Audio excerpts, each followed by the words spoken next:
Hey everyone, thanks for joining. This is Phoenix, just confirming that this is indeed about to start here. We're going to give everybody about 60 more seconds to join, and then we'll be getting rolling here.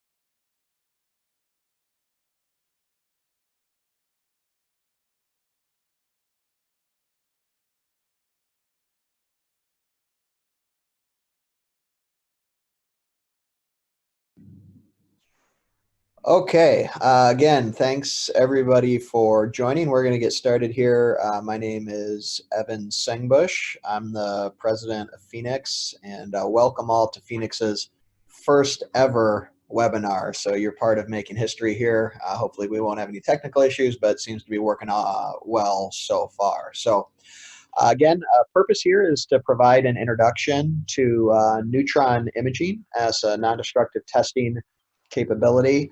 I've got a handful of slides here that I'm going to walk through. Shouldn't take me more than about 20 minutes, and then we'll leave about 10 minutes at the end for Q&A. If you have questions as we're going through this, feel free to type them in via the chat window, which I am able to see. And then I've also got my colleague, Katie Rittenhouse, online, sitting here in the room with me as well, and she can try to respond in real time also via the chat window. So with that, let's get rolling. So just a quick introduction to who we are. We're going to try to keep this educational and not salesy, but I thought you would just want to know sort of who Phoenix is.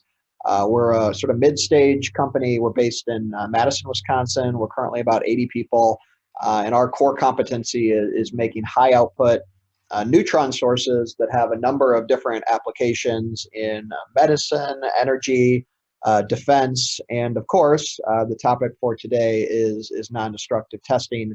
At the end of the day, what we provide is a non-nuclear reactor source of neutrons for radiography, tomography, and other neutron-based non-destructive testing techniques.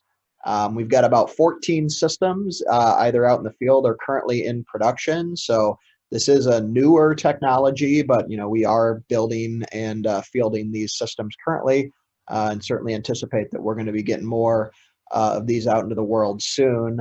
The other thing that's new for us, which is a focus of this presentation, is that we do have a new imaging services facility coming online within just a few months here. That facility will have both thermal and fast neutron imaging capabilities. We'll be able to receive your parts here and provide images back to you, and we'll be talking more about that in a few slides here. So first of all, let's just start from the beginning. What is neutron imaging? So I'm guessing everybody on this webinar is familiar with X-ray radiography. Neutron radiography is analogous, but of course we're using a different type of radiation to probe the interior of the component that you are inspecting. X-rays, of course, utilize photons, which interact with materials primarily based on their density, whereas neutrons interact with elements based on their elemental composition. So we really see it as a complementary technique to X-ray, albeit a much less common one today, primarily due to the historical lack of high output neutron sources, which is fundamentally what we're attempting to change. So the images that you see here is a kind of very simple comparison of the difference between the type of image you get with an X-ray versus a neutron radiograph. So these are obviously some bullets here. You can see the photograph on the left.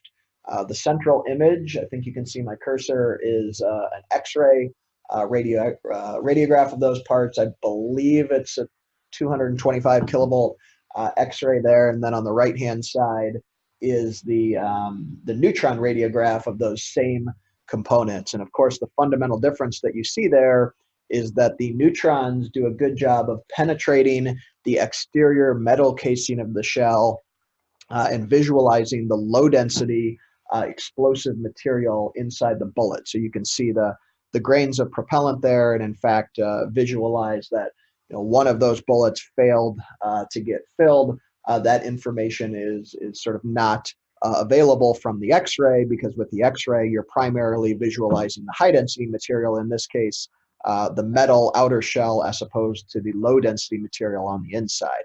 This is just one of many examples of how neutron radiography can potentially be used. And in fact, one of our largest sponsors over the years has been the U.S. Army, which of course has an interest in inspecting components that, like these, that contain energetic material. So moving ahead to the next slide, why do you get a different image with neutrons than you do with X-rays? Again, it comes down to the fundamental physics of the way neutrons interact with matter, in that neutrons interact with the nucleus of the atom as opposed to with the electron cloud. And so the graphic on the right here shows the size of the yellow bubble there is meant to be representative of the interaction probability of an X-ray with various materials listed in red. And the blue bubbles represent the interaction probability of a neutron. And so as you can see, the probability of an X-ray interacting increases, approximately linearly with density as you get more electrons in your atom. That's not the case for neutrons. So there are certain lower density elements like hydrogen, boron, carbon, etc., that actually have very high interaction cross sections with neutrons.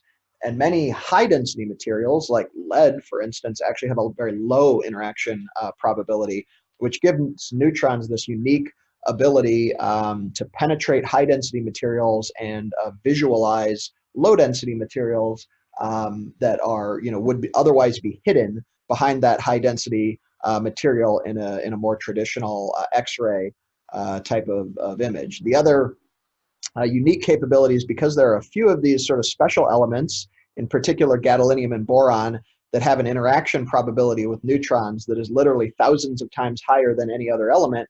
It provides a unique opportunity to do contrast enhancement by doping or tagging parts with gadolinium or boron before you take an image, and we've got some examples of that in a slide or two here. And this is one of those examples. Neutron imaging is not a new non-destructive testing technique. It's actually been around for many decades, but it has not been widely used because historically it's only been available at nuclear reactors.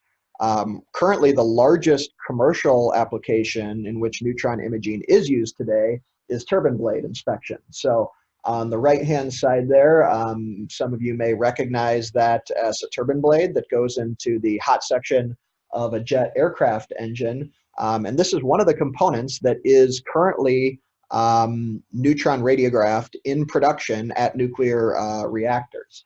Essentially, the type of defect that they're looking for in that application is the presence of residual ceramic core material left over from the casting process that can cause a blockage in the air cooling channels in the middle of the blade and potentially create a catastrophic failure.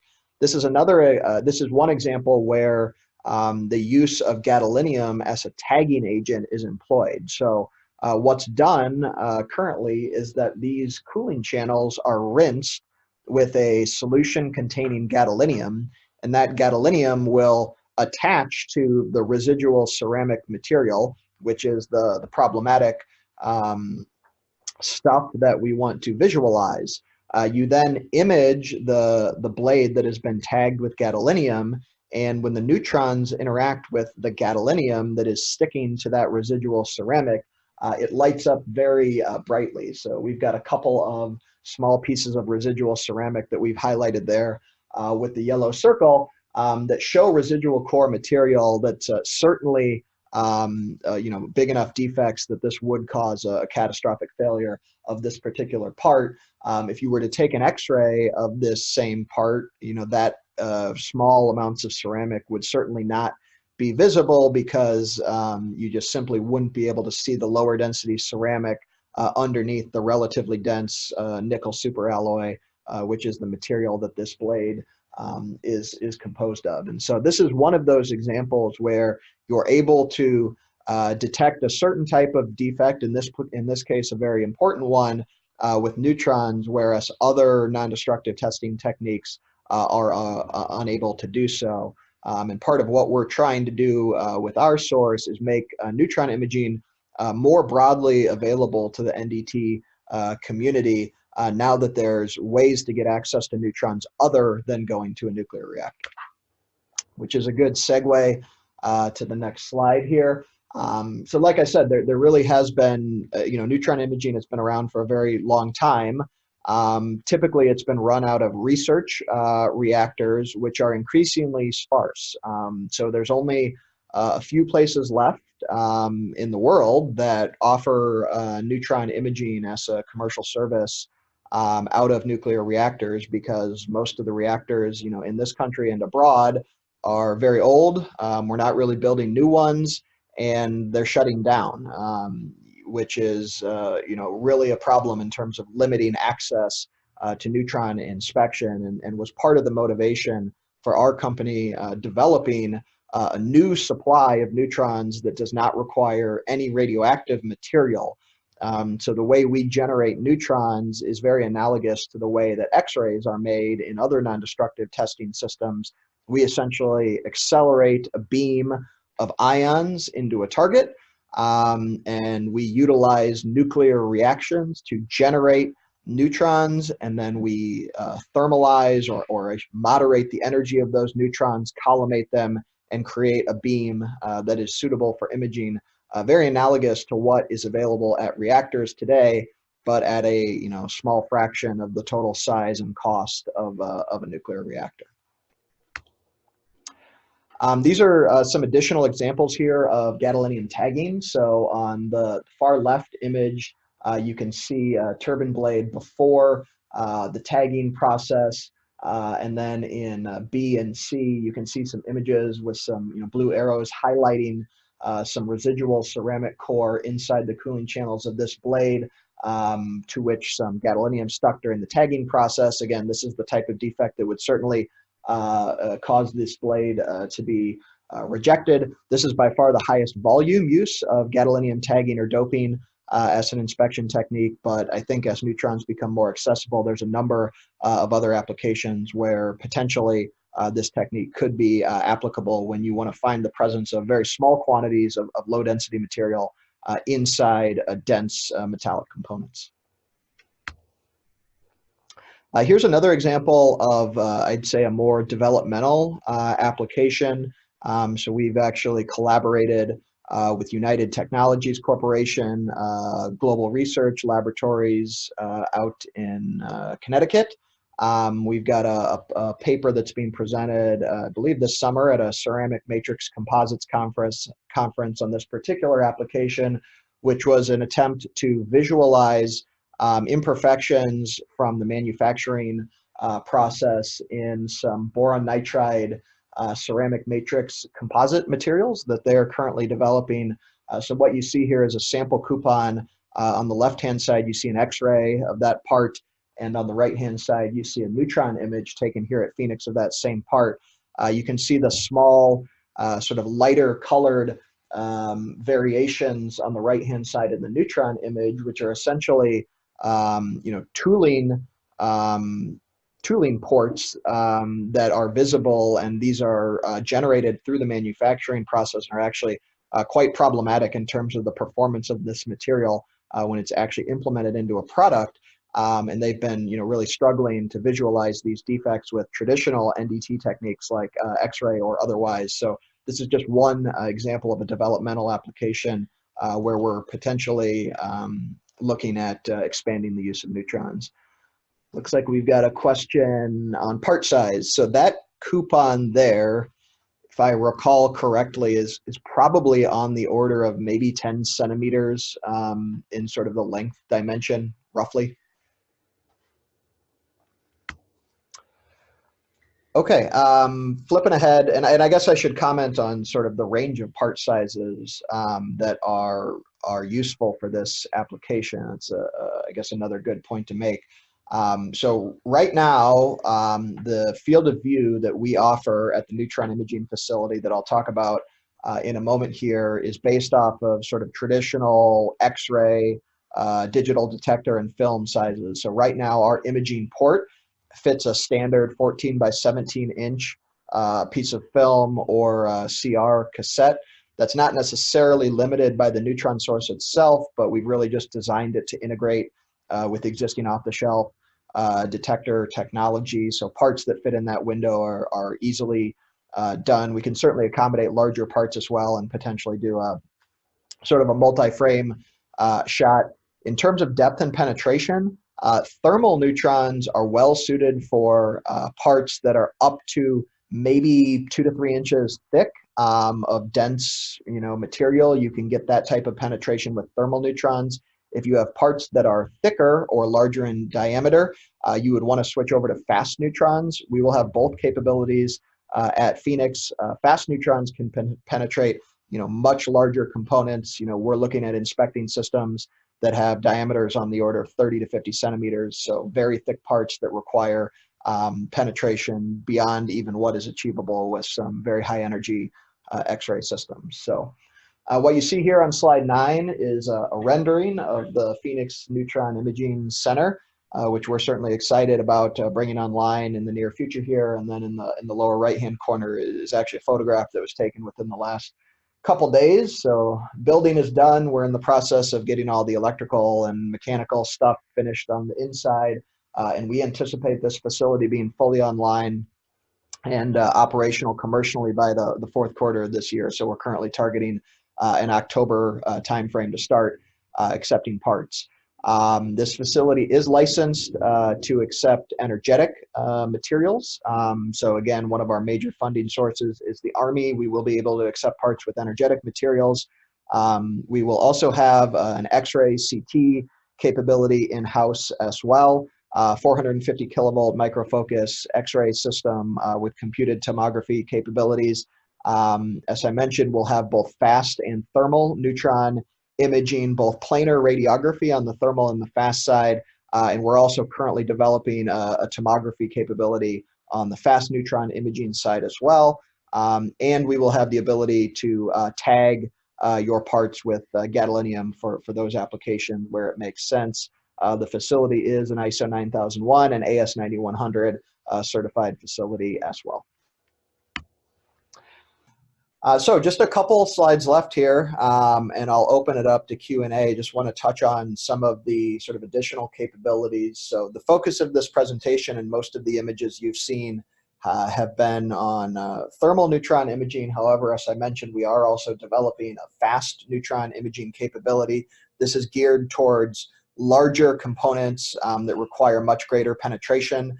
The neutron beam that we will have available to us at PNIC is up to 18 MeV neutrons, and in general, those higher energy neutrons are more penetrating than X-rays, especially for denser materials. So we're able to get pretty significant penetration. What you see here is a simulated, this is an actual measurement, but it's I should say a surrogate round simulating a type of artillery shell from the Army called the Excalibur round. This is a 155 millimeter diameter artillery shell, and essentially the type of defect that this particular customer is looking for are small voids and cracks in the energetic filling inside the thick metal casing. This is a sort of an early stage developmental image taken by Phoenix, and there's going to be more kind of R&D in this area moving forward. And we're certainly looking for industry partners, potentially like some of you, to explore the use of this novel inspection technique for larger components where you're unable to get sufficient penetration or contrast that you need with traditional X-ray. As I mentioned, we're also going to have a computed tomography capability on the fast neutron side. Shown here is an actual CT that we've taken, again, of the same simulated Excalibur round. You can actually see sort of in the lower section of that round some defects inside the simulated energetic material there that we formed with these kind of small epoxy bubbles. Again, it's a very good proof of concept in terms of our ability to get nice contrast in this low density material inside a very thick metal outer casing. And then one of the other capabilities that we're working on developing here at Phoenix is neutron X-ray fusion imaging. This is another capability that will be coming online probably in 2020. And you can think of it as being very analogous to what's happened in medicine with PET and CT. So it's pretty common these days to take both a CT and a positron emission tomography image of a person to get both the anatomical information from the X-ray CT and the functional information that you can get from a PET image.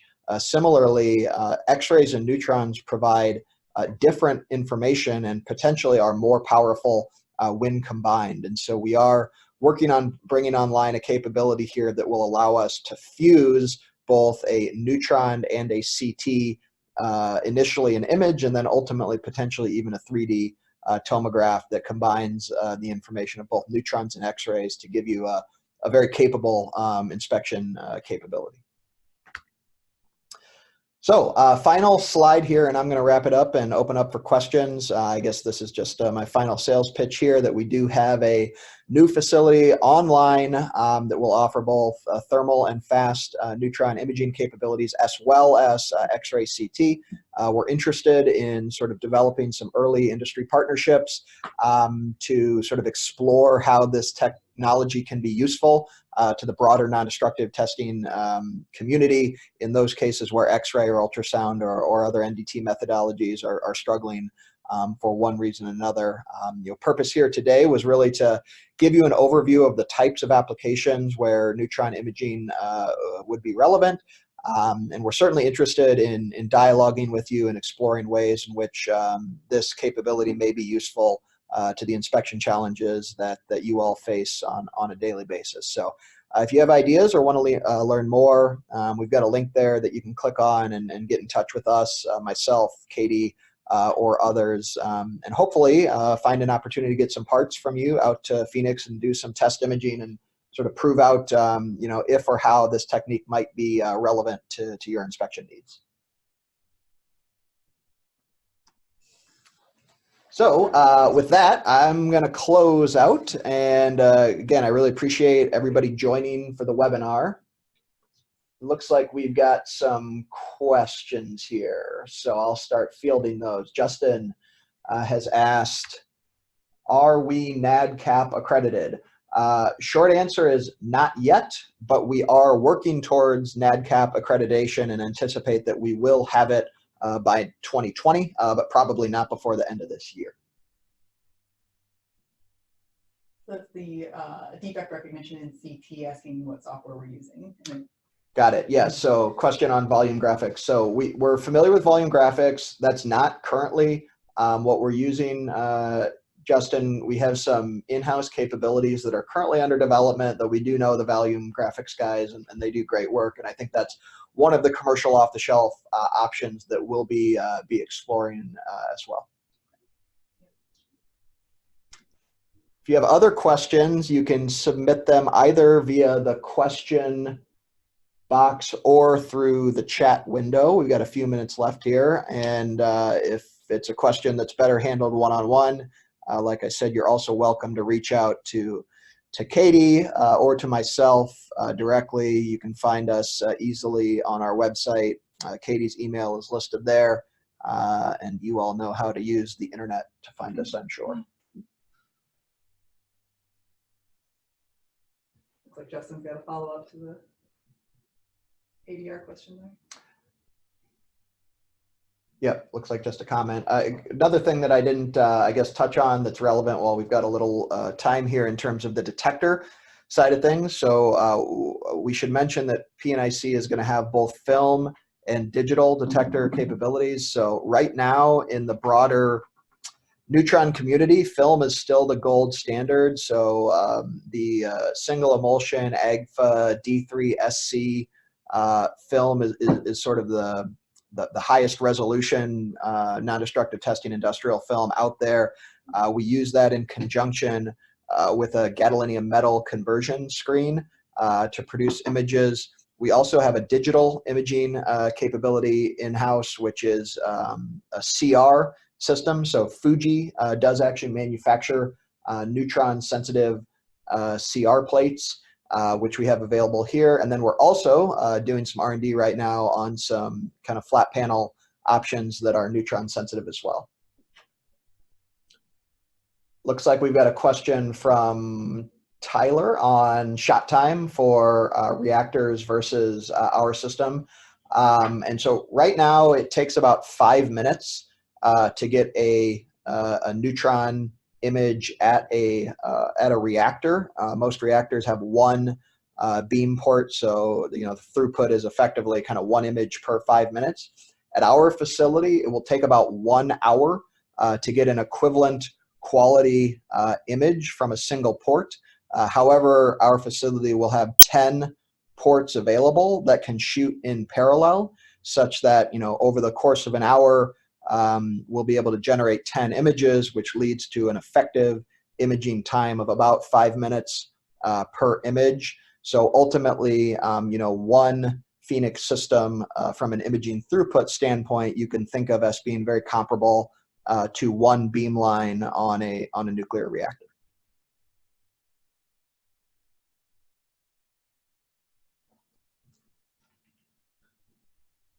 So it looks like I got a question from Gabriel. How far away is the market for being able to buy these things? Short answer is it's available now. We are currently negotiating with a couple commercial customers to deploy these systems to their facilities for on-site neutron imaging. We have deployed a couple of these to the Army, which, as I mentioned, has sort of been our early customer. So they are available now. The purpose of the Imaging Services Center is to give a sort of a broader audience access to this technology first and try to prove out the value to folks because we understand that's probably a prerequisite to making the case internally that it would make sense to bring a system in-house. However, we are certainly happy to provide more detail if you're interested. Well, while we're waiting for people to type in, I think there's a person in the room who has a question, it looks like. Michael, go ahead. I'm curious what the difference between, like how you quantify what fast and thermal neutrons are. Sure, that's a good question. So the question, if those of you that didn't hear it, is what's the difference between fast and thermal neutrons and how do you define that?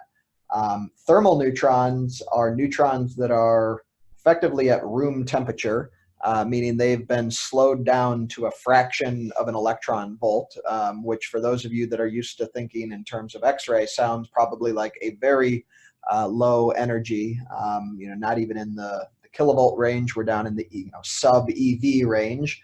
However, just due to the way they interact with matter, these very slow neutrons are still able to get decent penetration and actually have very high contrast for certain materials, as we've talked about. The way that our accelerator systems work is that they initially generate fast neutrons, which we then slow down using a moderator material. This is typically graphite or heavy water, which slows the neutrons down to room temperature, and then we collimate them and form them into a useful neutron beam. In the case of fast neutrons, we're using the raw neutron spectrum coming out of the accelerator target, meaning multiple MeV neutrons, much higher energy neutrons than the thermal neutron case, which gives you much better penetration, but at the expense, in some cases, of reduced contrast, which is, again, something you're likely familiar with from the X-ray world.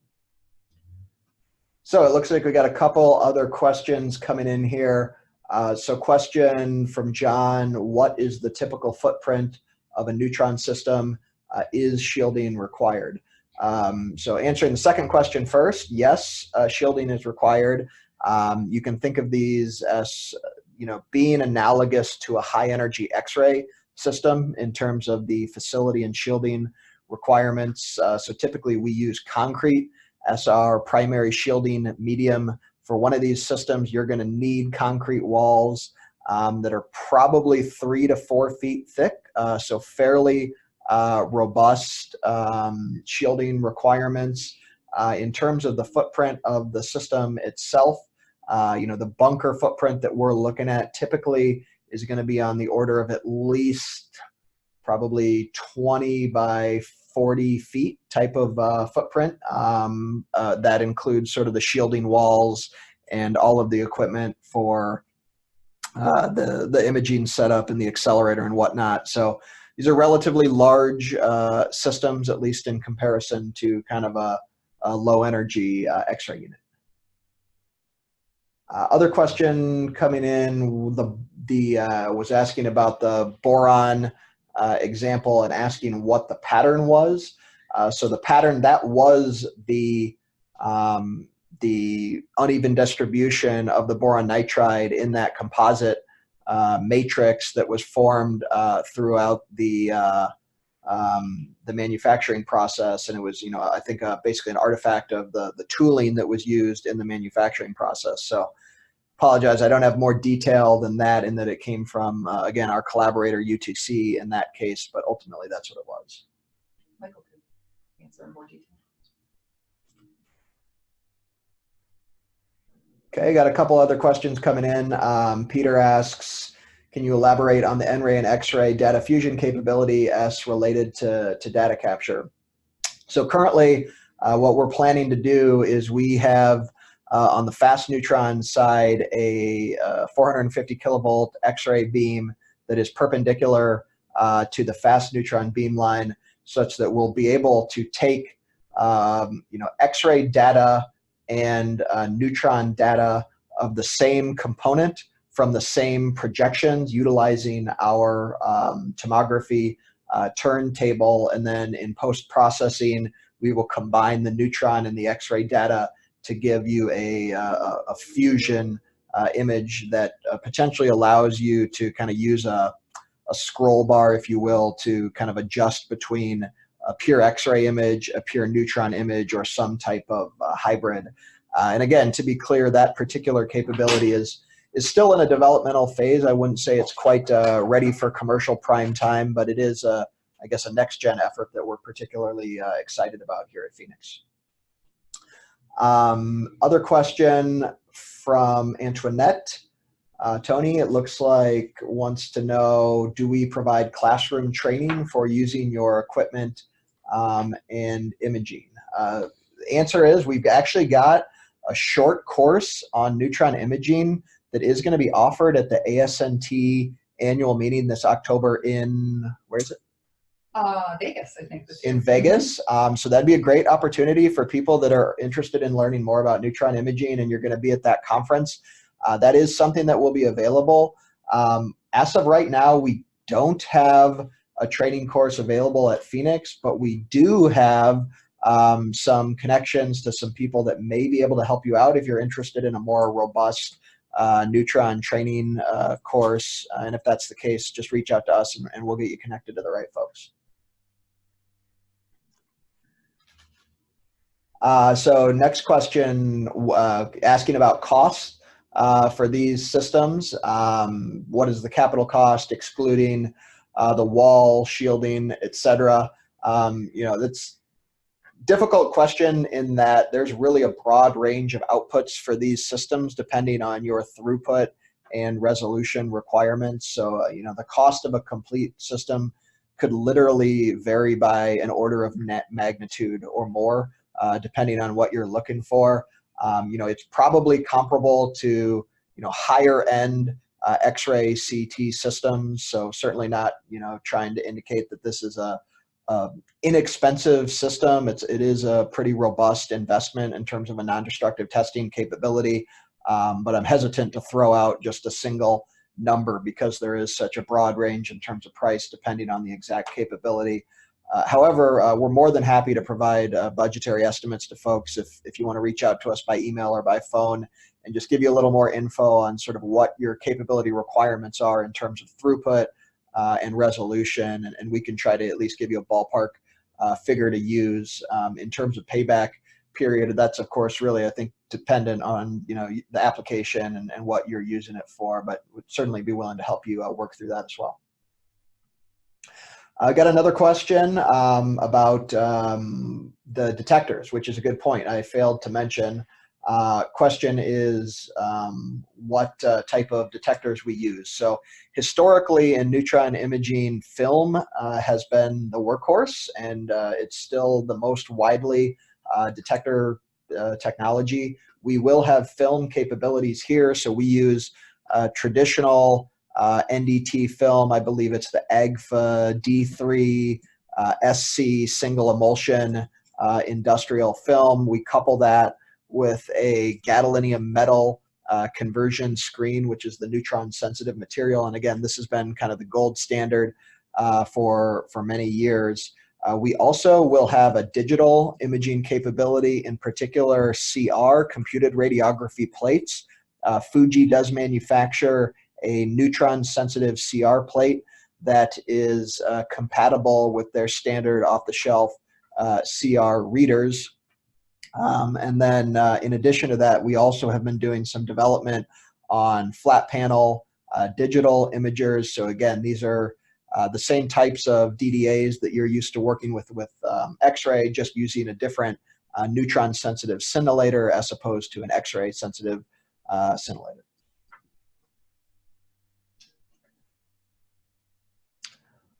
Okay, I think we've hit everybody's questions and we're over time, so I think we will wrap this up. Again, I want to thank all of you who took the time to come participate in the webinar. Certainly hope that you found it useful, and would encourage all of you to reach out directly to Katie or myself or Michael or others. We're all easily findable on the internet. And yeah, thanks again and have a great rest of your day. We got one question squeezed in at the last minute. You want to take that? Sorry. One more question we'll take real quick here. Capability to detect water ingress resolution. So detecting water ingress is a good problem for neutrons in that hydrogen has a high scattering cross-section for neutrons, meaning it's one of those materials that we're able to visualize. In terms of resolution, we're typically able to get down to resolution on the order of 25 microns. 25 microns is sort of the target range that we're looking at. So that would be, I guess, a rough starting point in terms of resolution for water ingress. Okay, looks like that's the final question. So again, we're going to sign off here. Thanks again, everybody, for joining, and look forward to engaging with you in the future.